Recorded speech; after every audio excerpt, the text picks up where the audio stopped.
Hey guys, we're the Public Health Rookies. Welcome back. My name is Will, and we're joined again by Ferris and Mikey from last episode. And today we have a special guest, Camilo. Hey, y'all, how are you? Good.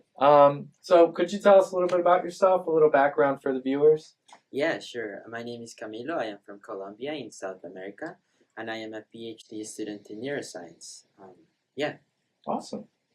So we thought that Camilo might be able to provide some insight for us regarding the topic of today's episode, which is mental health. It's obviously a very important issue today. It affects everybody, and I guess Camilo, could you share maybe some of your experience with mental health in the past? yeah, for sure. I think mental health back in my country seems like a little bit of a taboo because not a lot of people talk of that. So when I came to the US for my undergrad, I remember the first maybe 6 months I was feeling really lonely because I was really far away from my family, from my friends, from my culture, and I didn't really know what to do at the time. And then it happened to be the case that COVID came.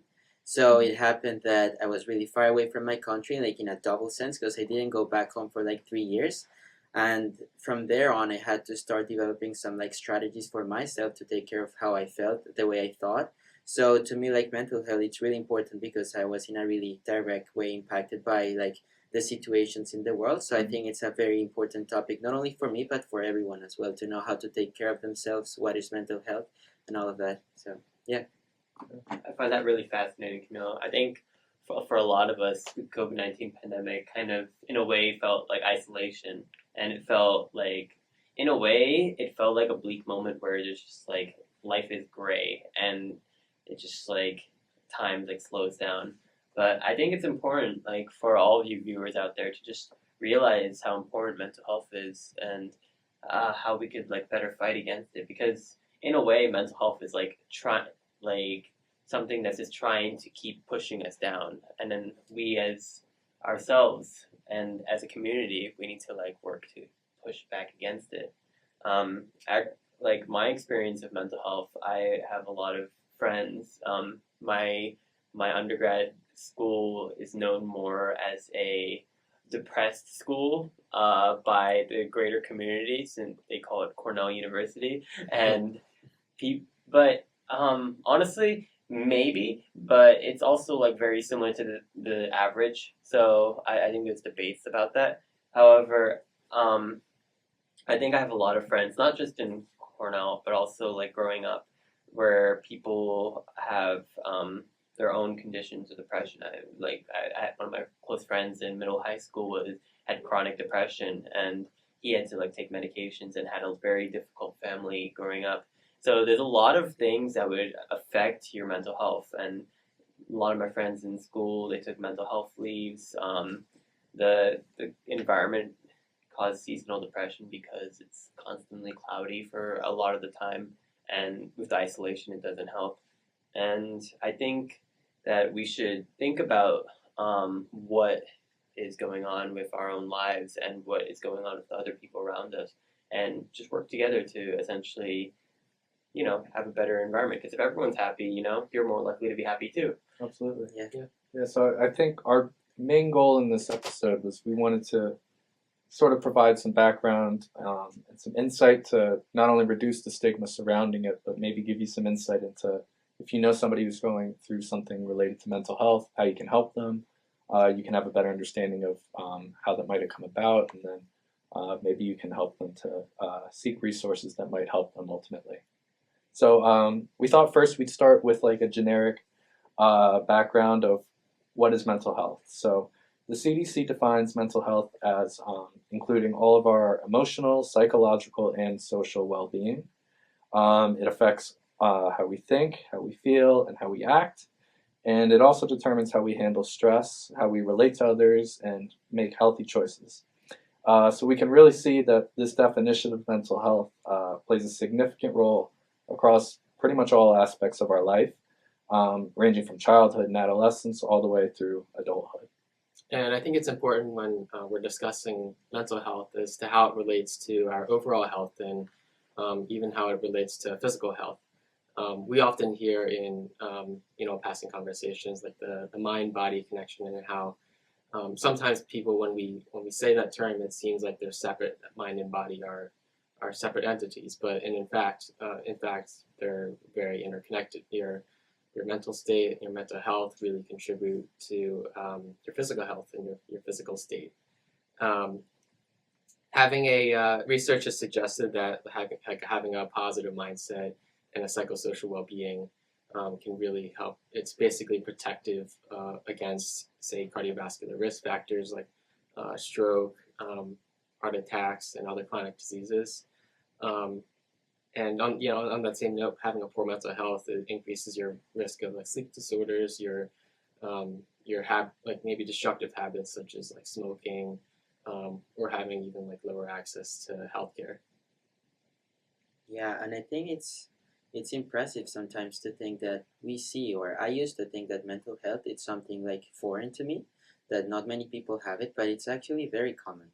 And as you were saying first, like a lot of people that have had mental issues in the past, and I think that is something very important what we want to show other people, and is that mental health it's very important, and illnesses are also common for a lot of people, and so you don't have to feel lonely, or you don't have to feel that you're struggling by yourself, but that there is other people in the same path, and we are all together working towards feeling better with ourselves. So let me give you just some numbers that I think are very important. In fact, the World Health Organization says that 1 in 4 people in the world experience mental health at some point in their lives, mental issues, I'm sorry. Then in the US, in fact, 1 in 5 US adults live with a mental illness.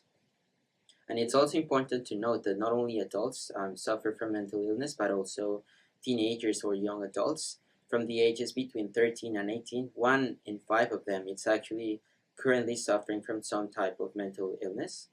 And I think this goes to show how prevalent they are in our population. And it's also interesting to note that females suffer more from mental illness compared to males, according again to the WHO.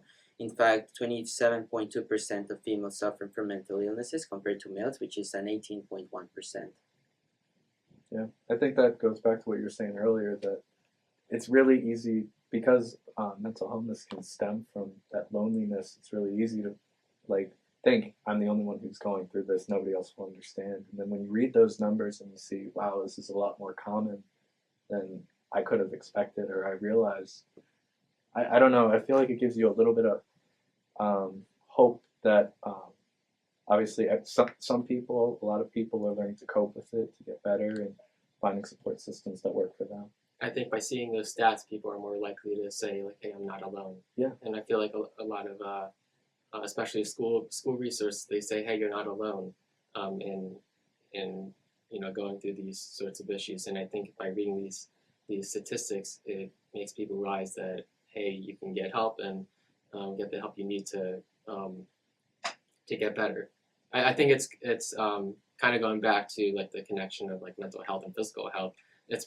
I think a good way to view mental health is that kind of like a comparison to like a physical injury. Say you have like a knee injury and you're recovering from that, and I feel like mental health can be viewed as the same way. As soon as you take a break from things, remove those stressors, get the help that you need, you'll eventually come back and recover. I think also going forward on what Michael was saying, like you're not alone, right? So if a lot of people around us are suffering from these issues, it's not right to say that it's just me, I'm the problem, right? Because this is some dangerous type of thinking, right? If you keep going against yourself and pushing yourself down, how will you get yourself to pick yourself back up, right? So you need to realize that you are not the issue here.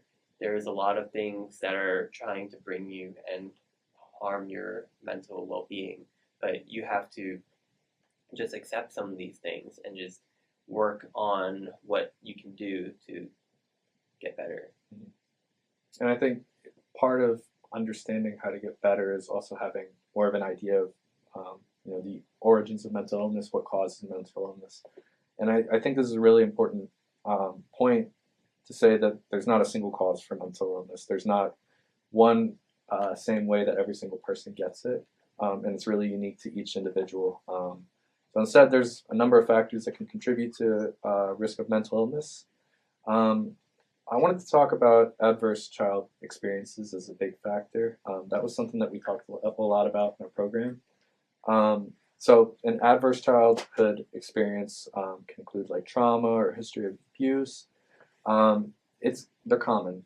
It's about, I think I read 61% of adults surveyed across 25 states reported that they had experienced at least one type of adverse childhood experience before 18, and nearly 1 in 6 reported that they had experienced 4 or more types of them. And I thought that was startling. And these oftentimes can lead into mental illness. I know that adverse childhood experiences are linked very strongly to depression. And the CDC estimated that if we were able to prevent adverse childhood experiences, we could potentially avoid 21 million depression cases, which is astronomical, I thought. Obviously, there are certain groups that are more at risk for these ACEs than others. So referring back to the individuals surveyed who said that they experienced 4 or more types of ACEs, it was found that women and several racial and ethnic minority groups were at a greater risk. And then they're also very costly, both in terms of like economically and socially to the family impacted, to the friends of that circle who have a loved one going through that or trying to cope with that. But that's just one type of factor. There's also experiences related to other ongoing chronic mental or medical issues such as cancer, diabetes. You could have the use of drug and alcohol, like Mikey talked about, having feelings of loneliness and isolation, like Ferris talked about. There's also links in terms of genetics, heredity, passing down a gene that if you're exposed to something in the environment that might trigger the mental illness to come forward, brain defects or injury, prenatal injury. And I don't mean to seem like this is a lecture about an ongoing list that goes on and on and on, but I think it really is important to underscore that mental illness has been linked to a lot of things. So if you don't feel that maybe your origins or how your mental illness came about is similar to anybody else that you've personally interacted with, there probably is a lot of people out there who've experienced that same thing. I remember learning a topic in, I believe, one of my classes, and the term for it, I think it's like a sociological term. It's called like the life course perspective, and kind of like all these factors that Will had talked about, starting from early childhood to early adulthood, and all these different stages of life really contribute to the development of a chronic condition. Like a lot of times it's talked within the context of like say cardiovascular risk or like a respiratory illness or something like that. I think it definitely relates. In fact, like it most like directly relates to mental illness because that accumulation of experiences, potentially traumatic events, maybe their lack of resources to seek mental health resources, their particular status, say like in the education world, or their socioeconomic status, really like determines where their mental health is at any particular time in their lives. I think something that's interesting is like the idea of thinking that someone is depressed or someone isn't depressed, and the idea that you are constantly like either a negative or a positive person. And I feel like that's not a thing. Like, I mean, there are people who are chronically depressed, but and that means that they probably have like genetic factors that would dispose them to these more often than not feelings of depression. But I feel like in a way we should be aware of our emotions and aware of like emotions are a thing. Like you can feel negative emotions at a time, you can feel positive, you can feel angry, and it's important to just realize when this happens and realize how we can work with them. I think one movie that I feel like a lot of us have watched is Inside Out, in a way that you have your emotions and that they just come at you and they're just, hey, they're playing with like the balls in the walls or whatever and just making something happening. But I think understanding when this could happen or when this doesn't happen could actually be a very good skill to have, because if you're aware of yourself and aware of your emotions, you could be definitely more prone to fighting against mental health. And on that note, I was watching like an anime last week called Psychopaths, and it's interesting because this is like a future dystopian society where the society determines if you're likely to commit a crime based on your psychopaths and based on like the psychology and all the factors that would lead behind that. And there was one girl who was like kidnapped by this evil dude, right? And like she's a normal girl, right? But the evil dude, he's like his psychopath is really high. He's gonna be like a mass murderer, killer person. But this girl, over time, because of the negative experience that she was happening, she was getting kidnapped, and the murderer is doing, or not murder, the guy was doing bad things to her, and that like scarred her in a way that during the episode her psychopath does go high, and they are authorized to kill her because she seems like she could be likely to commit a crime. But the main protagonist said, no, this is wrong, and then like decided to prevent that, and then eventually they were able to get her to do therapy, and she was actually eventually fine at the end of the day. But I think this is just something that, first of all, as we go into the future, think about, like, people are not black and white. There's a lot of things that could happen, and with that point in mind, we should think about how our mental health can change over time. You could have positive or negative things that change your mental health through lifestyle experiences. I feel like that perspective of when you say, I feel like that view of black or white and mental health, and like people with mental illnesses are bad, and I don't know how, it's I think that concept and that stigma really arises a lot from like cultures over many generations and centuries. And I think the important task is in our present day and age in public health is, and I think we've been doing a very good job of this, is removing that stigma, and as we were going back, seeking, providing a lot of these resources and making sure people seek their help. I think one common thing is that people tend to not help those in need or help those who are suffering from these mental illnesses, because maybe there's the false ideology that these can spread, right? Your bad mental health can be contagious. I think that's false in a way. Yes, there is the idea that negative emotions do spread, but everyone needs to work together to also just help people feel more belonging, and collaborativity and the understanding of people is how we can fight together. Yeah, so that's a tough balance, because we talked in our last episode about the idea of behaviors such as like overeating behaviors, or the idea that obesity is almost like you could call it as like a spreadable, contagious disease. And when we bring that idea to mental illness, it's sort of the idea like that mental illness can in fact kind of spread like almost like a virus or a disease. But or you can have the opposite, where if you're in an environment where it's accepted that you can seek help and admit that you need help, then you're more likely to go pursue it. And, exactly, and it's important to remove that mental illness.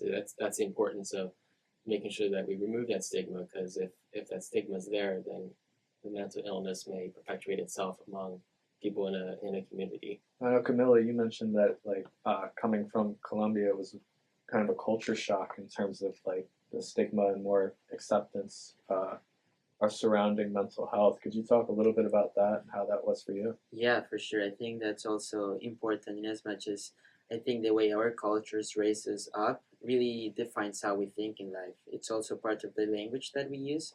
And I remember, for example, going back to the labels and the movies that you were alluding to, there were like positive emotions back home and negative emotions, such as that if you were feeling like sad for whatever reason, it could be valid or not, that was something bad. And so therefore you have to like feel bad of yourself.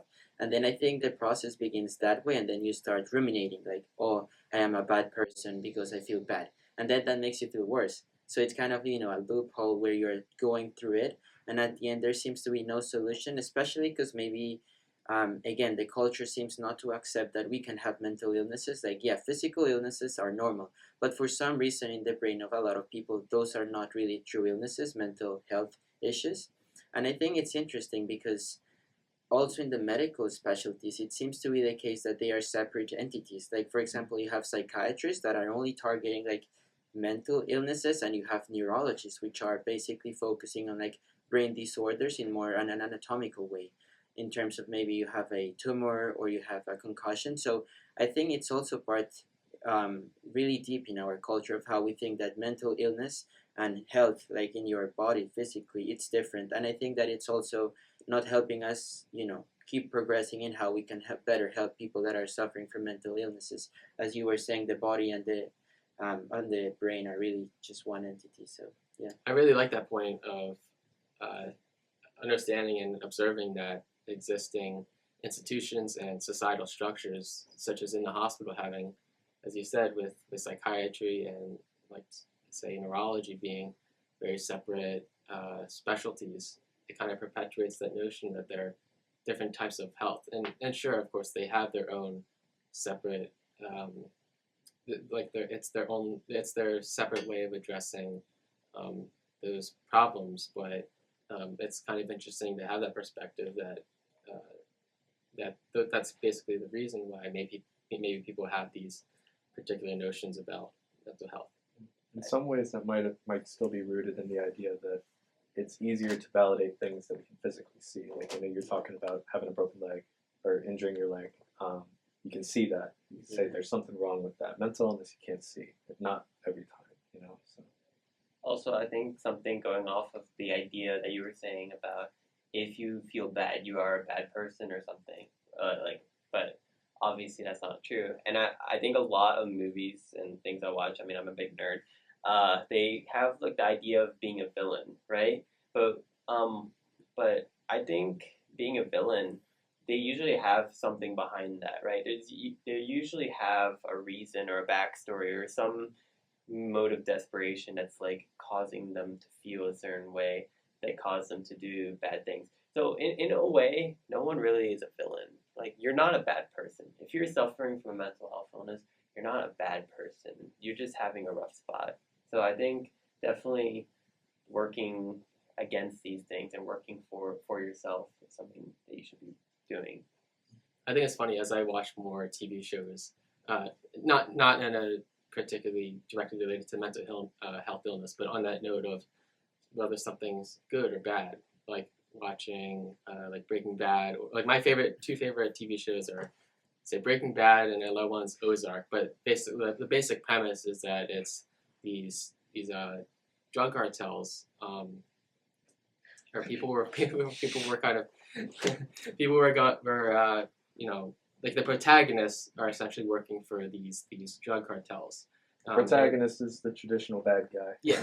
Yeah. But it kind of gives like a humanizing perspective, like why are they behaving in this way? Mm-hmm. I think Marvel does a good job of that with their villains. Like, they always give them some backstory where you're like, I see where you're coming from. Like, I see you're not as bad of a guy as bad of a character as they think. Like, you're still wrong. Like, I don't fully support this, but like I see where you're coming from a little bit. A little bit aside from mental health. But, yes. Yeah. But we should probably circle back. We wanted to give some background on a couple common mental illnesses, just that way you can be more informed in terms of looking out for symptoms and knowing how to help someone who who might suffer from that. So I think Camilo is going to start us off. Yeah, thank you. And I think those comments are really important. The first one that we want to talk of, it's depression. And it's defined like clinically as a medical illness that affects the way you feel, the way you think, and the way you act. And more often than not, it's associated with feelings of sadness and losing interest in the things that you do. So if you normally, let's say you enjoy watching TV shows, and then all of a sudden you feel like you're not enjoying them anymore, that could be, a symptom to you taking care of.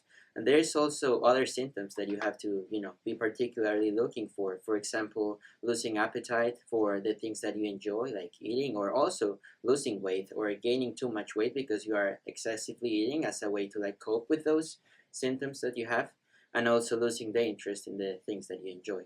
There is a lot of treatments nowadays to actually help with depression. Some of them are more clinically oriented in as much as they are with medications, for example, and other ones are more like in the behavioral aspect, again going back to like the dichotomy between psychiatry and neurology. So we have psychotherapy, where you go to a counselor, for example, and they give you advice, they give you guidance, and I think those tools are really important. And I have seen also like in a lot of schools now they have counselors and advisors with whom you can talk for free even, or part of your tuition. And I think it's very very useful because it's confidential and you can go talk to them, and it's a really good way to also know what your thoughts are, because I think sometimes we have these thoughts in our brains that maybe we feel sad for X or Y reason, but we haven't really like make them in a really concise and precise way. So we have something in our brains, but it's not really what we think it is. So it's really useful sometimes to have other people giving them perspectives of how we are feeling and the way that we are approaching our life. So yeah, and then now I want to mention two really interesting topics, and one of them we already explained earlier, and it was how adverse childhood experiences really affect the way we feel in life. And as he was explaining, the stressors, especially when you're younger, really affect the way that you feel when you're older, because it's a really malleable point in your lives, like especially talking in a neuroscientific way. We have a lot of plasticity when we are younger, so a lot of the things that occur to us really affect way more than they do when we are older. So we really have to take care of the younger populations and see maybe how we are stressing them or how are we taking care of them. And then the second topic that I think it's interesting to see, especially because it's becoming more prevalent, it's vitamin D, and especially also supplementation and how food affects the way we feel. Sometimes maybe this is just an anecdotal experience. I have noticed that when I eat things that I are bad for my stomach, for example, I'm kind of a lactose intolerant person, I do feel really like noxious and bad afterwards. So imagine having a diet where you are only eating things that don't really fit your body, your system, maybe things that are not healthy, full of things that are not good for you. So that also exacerbates the way that you feel. And in that regard, it seems to be the case, especially in the scientific community, that vitamin D has a special role in the way we feel.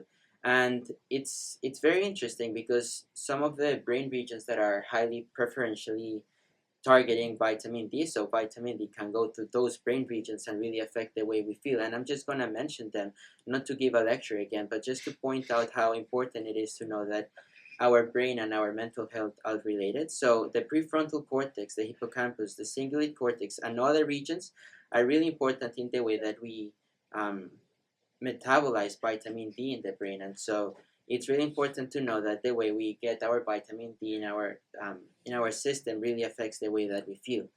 And they have found recently that the exposure to sunlight really affects the way that we receive vitamin D and metabolize it in our bodies. So yeah, I think that that's really important in terms of depression. So I think Michael now wants to talk of anxiety. Before we Yeah, move kind of. on, before we move on, Joe just had to leave the room because he's laughing so hard. That's so What happened funny. there?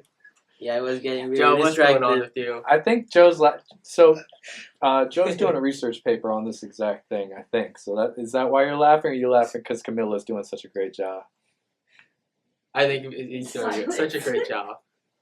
Come on, Joe. That was really good. That was an important topic. Yeah, I It's think not it was just important. regarded Very, because it's Hey, so- you know what we'll do? If you want to hear Joe talk about this specifically, we'll make a TikTok. Comment below. If we get 10 comments, then we'll have Joe make a TikTok where he talks about his research paper. That's Just all on this. right. Continue. All right, cool. Yeah, so kind of to back up, discussing we kind of want to discuss the three major mental illnesses that make up about 30% of all. The mental disorders that make up 30% of all mental illnesses. There are depression, as Camilo had mentioned, and then the next one is anxiety. So anxiety is defined as a persistent and excessive worry, and it really is just a normal part of life. Everybody has anxiety, but when it becomes a problem is when it affects and interferes with your daily activities in your daily life. The several types of anxiety disorders include generalized anxiety disorder, panic disorder, social anxiety, and a variety of phobias. And kind of just to give perspective as to how prevalent these mental disorders are. A specific phobia 10% of the population has a specific phobia, and 7% have social anxiety. And kind of a question I want to ask you guys is, take a guess at what spectrophobia means. I don't know. Fear of ghosts. That would make sense. That's actually really good. It's a fear of mirrors. It's a fear of like a reflection. Oh, that's valid. Wow. Like any reflection or just your own or other people's? I'm not sure. I think it's just like looking at Do like your a- research. looking at a mirror. It's I think maybe just seeing yourself in a reflection. How common Does is it that? correlate with like body dysmorphia maybe? That's probably a Actually, did you know Adam Driver, He the didn't do actor? his research. Yeah. Adam Driver, I think he might have something like this because he cannot watch any of the films he's in. He's never seen. That's not a No. mirror, but that's Well, probably, like I mean, you're That's seeing watching yourself. seeing yourself. But I do know Well, actors we'll like figure it that. out. Like Johnny Depp. He doesn't watch his films. Oh, really? Yeah. I read that Adam Driver like emotionally cannot handle it. Like he has a break. Okay, well, the exact definition is an anxiety, a specific phobia involving an abnormal or persistent fear of mirrors and an anxiety about seeing one's own face reflected in them. Interesting.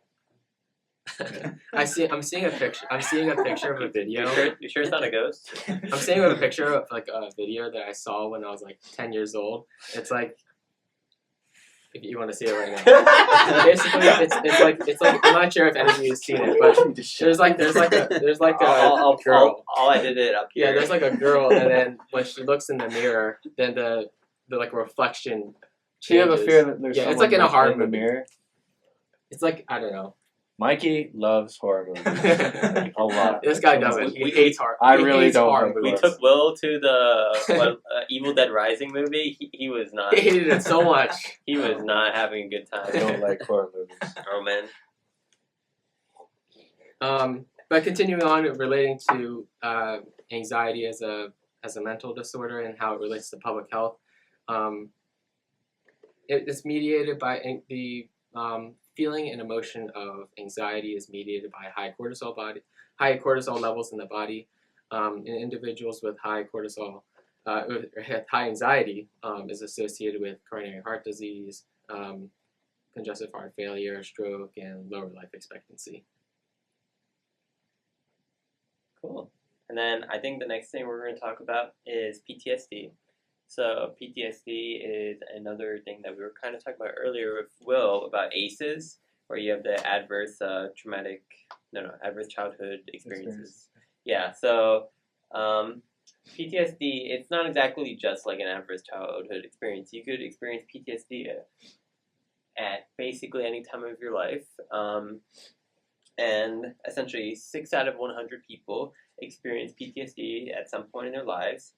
And people who have experienced traumatic events, essentially, at any stage of their life, can experience PTSD. It is typically described as intense, disturbing thoughts and feelings related to their experience that lasts after the event has happened. So a lot of these people, happens a lot to war veterans, so obviously not children, but war veterans. I mean, children can It can experience happen it. to children. It can happen to children. I think it happens more often to women because maybe it's due to like the adverse events that could happen, especially with Camilo saying like women are more likely to be have mental. I don't want to say mental illnesses. Like they suffer from difficulties, and it could also be due to societal factors as well. But Absolutely. so essentially, PTSD is caused by a lot of traumatic events that could have happened in our lives, and we need to essentially help with PTSD. You could do psychotherapies, such as like cognitive behavioral therapy that's focused on trauma, and you can do medication to help control the symptoms. And a lot of mental health illnesses, like the medications are usually help to cope or deal with the symptoms that could help you as you focus on gaining control of your life. Because a lot of times I would say that people with mental health illnesses, they have the loss or feeling of the loss of sense of control, and sometimes it makes them more likely to like go against emotions, or the emotions are too strong.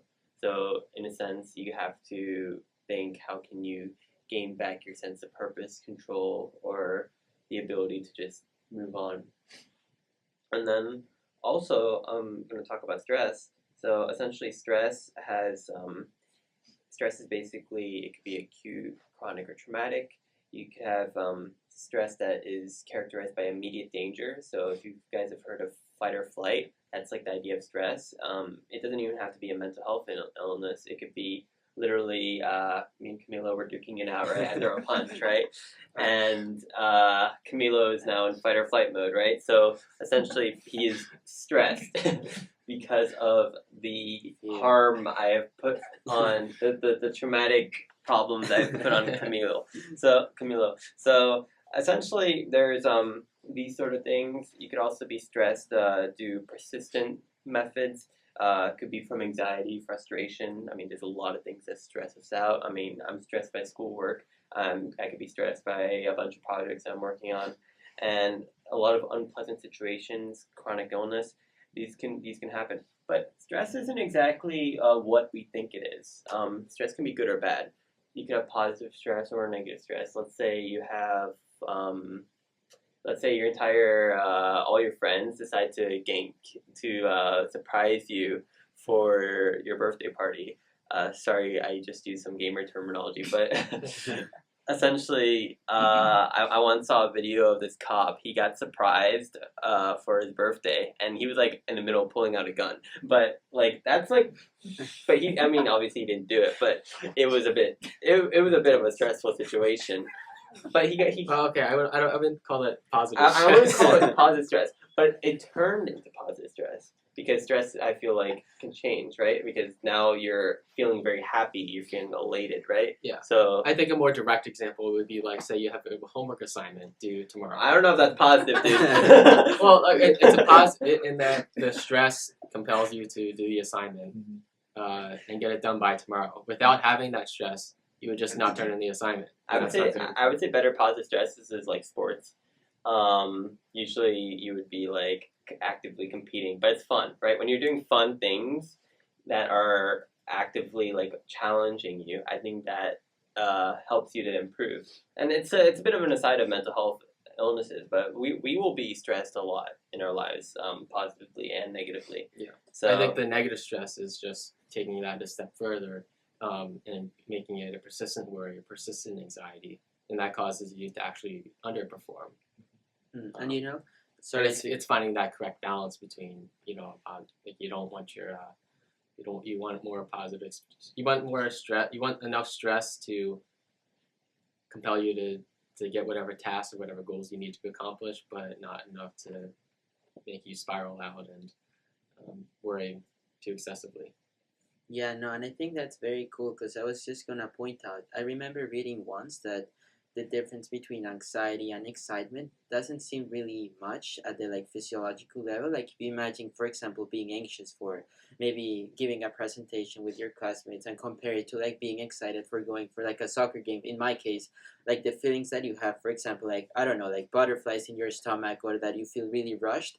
They might be really similar in both cases, but it's your interpretation of the situation that makes it seem as if you had anxiety or you had excitement. So I think it's really important to know like the interpretations that we give to the situations that we live and be really cautious with the labels. Again, going back to the idea of like how am I labeling the things that I experience in my life and how do other people do it as well. So yeah. That's a good point. And I think I had like one more thing to discuss about stress, but as we've talked about, there's a lot of different types of stress, and there's a lot of different things that like very common ways that stress handles our lives. And I think it's important to understand how to manage stress appropriately and how to have that feeling that like you don't want to be constantly stressed, because I mean that's not exactly good for you. It's like a heavy burden on your life. So even if it's good or bad, you definitely should still work on finding the coping skills and the stress management to essentially take care of yourself better. And we'll go more on this later, but definitely having the ability to just understand, hey, am I being stressed? Is it positive or negative? What can I do to essentially, I mean, you don't have to be worried at all times. I mean, just because you have homework due tonight doesn't mean I'm gonna be like, I need to step back. Oh shit, I'm stressed. Like, you just have to be ready to manage it better, whether it be organization or just taking a step back and saying, all right, what can I do to help my well-being? And we're going to go over a lot of those different strategies at the end. Of But course. first, we wanted to, since we have Camilo here, Camilo's a PhD student, so we thought it'd be really cool for him to share some of the research that he's done while he's been here. So. Yeah, no, thank you. And I am really excited. I have a couple of projects that I've been working on. I'm just going to mention one. And yeah, this one in particular, it's using a technique called intracranial EEG. So for people that are not really aware of that, a lot of, for example, neurological conditions such as epilepsy or Parkinson's disease need to have clinicians, and in particular neurosurgeons, to implant transiently electrodes in the brain of humans. So they actually have to do something called a craniotomy, where they open the skull of a patient and they put electrodes in the surface or in deep structures of the brain for these patients. And this happens for a couple of reasons. One of them being, imagine a patient that has epilepsy. Normally, patients that have epilepsy, and specifically the type of refractory epilepsy, no matter how many medications you give them, they are not going to get better. So what we do is that we put those electrodes in the brain of these patients and we try to know, where are the seizures coming from? Can we actually characterize the electrical potentials that happen in the brain of these patients to know how to help them? So part of my research, it's actually working on that. How can we better tell the surgeons, hey, I think the brain region that it's, messed up in this patient is this one. I think you should partially remove or resect this part of the brain. And the other one, it's doing more of like a cognitive social research, in as much as going back to our mental health concept and discussion. A lot of these patients actually suffer from anxiety and depression. Patients, for example, that have epilepsy, and it's kind of like a two-way relationship, because you may have epilepsy, and because you have epilepsy you feel anxious, like you can have a seizure at any point of your day, and that makes you feel really bad. Imagine just being in a supermarket or taking care of your kids and all of a sudden you have a seizure. It's really devastating. And it could also be that the epilepsy aggravates physiologically the type of anxiety or depression you have.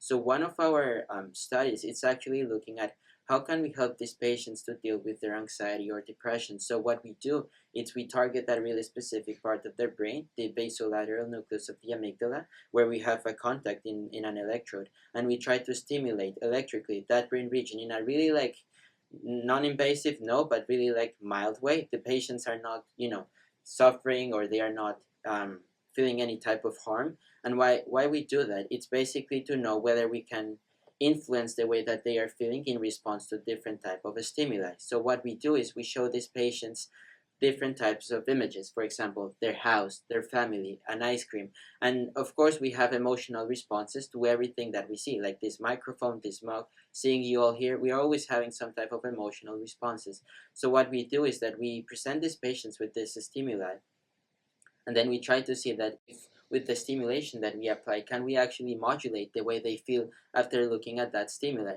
And again, the purpose being, do we think that in the future we can stimulate these brain regions to make the patient less depressed, less anxious? So I think that's something really cool that we are trying to figure out, and we are using a couple of machine learning approaches and things that are really useful for them.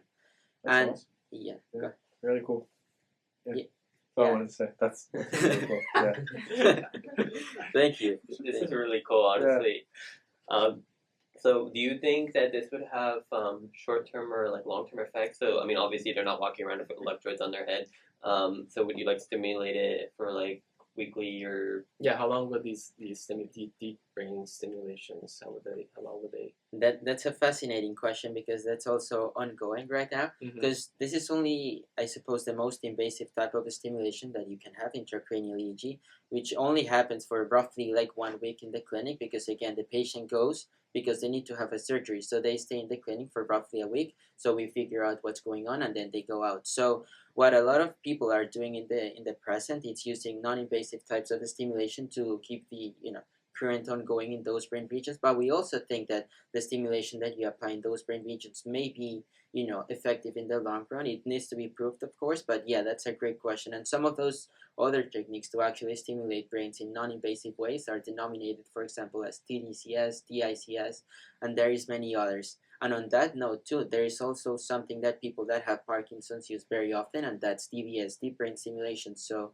that is also another topic that if we have time, I can talk a little bit more, and is that a lot of surgeons and researchers are now trying to use DBS, deep brain stimulation, for not only epilepsy, but a lot of like clinically and psychiatric disorders, such as anxiety and depression, because now we think that if epilepsy is caused by, the abnormalities in the electrical potentials of a human brain, why would it not be the case that anxiety and depression could be seen in a similar way? So we think that potentially we could have a similar approach of targeting brain regions that seem to be abnormal with networks in these patients, and see whether, after stimulating those regions, we can help the patients in the way that they feel with themselves. I think this That's has cool. great implications for the future. Yeah, that'd be a of- game changer.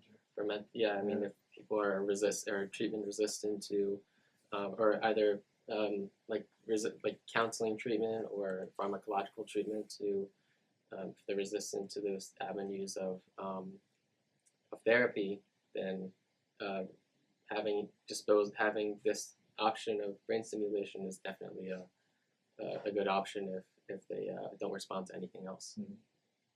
I think it's definitely important to keep your options open. There's a lot of different avenues for mental health treatment, and I mean, me right now, my research, I'm working on using technology and using like mental health apps to help improve mental health resources. And I think definitely the options of electrical, non-invasive treatment, pharmacological treatment, therapies, mental health apps, all of these together are very important resources to help us for improving mental health. So with that in mind, I think I just want to talk about like the idea of what we could be doing in general to for mental health and to improve the space. So like I was just saying, there's a lot of mental health things that we could do for people, but a lot of people are not willing to go access and get treatment. There's that big stigma that, hey, I'm a bad person, right? So I think it's very important to not only provide more mental health resources in your local community, or if you're in a school, or if you're at work, to just essentially make sure that these resources are provided, but also to make sure that these are advocated for. People know about these resources so that we can work. That was loud. That was a loud sound. That was a Sorry. window sound. We're go not ahead. sponsored, by the way. But we could be. If you want to sponsor us, we will check our email. Sorry, we just had a little tech blip. But anyway, I was saying we would advocate for mental health resources that are available and around us. Also expand our counseling services there too. So make these resources easier and more accessible, because people are not willing to go and get their support sometimes. So make Or not able to. not able to. So Yeah. that's why you make it not only easier to get, but more accessible for other people. And then obviously we want to provide awareness, and I think that's what this podcast episode is about: awareness of the mental health and awareness of resources. And I think also, as we were talking about earlier, having a collaborative environment. I think what I'm trying to talk about right now is not just for colleges, but also for high schools and for workplaces, people of all ages, making sure that you're in a collaborative environment that works together to help promote each other. I've been part of cutthroat environments that are trying to step on each other to gain success or gain fame. And I think just because you get maybe a short-term edge on the people around you doesn't mean that you're better off. I think there's a lot of benefits you can get by working together and working with people around you to lift everyone up.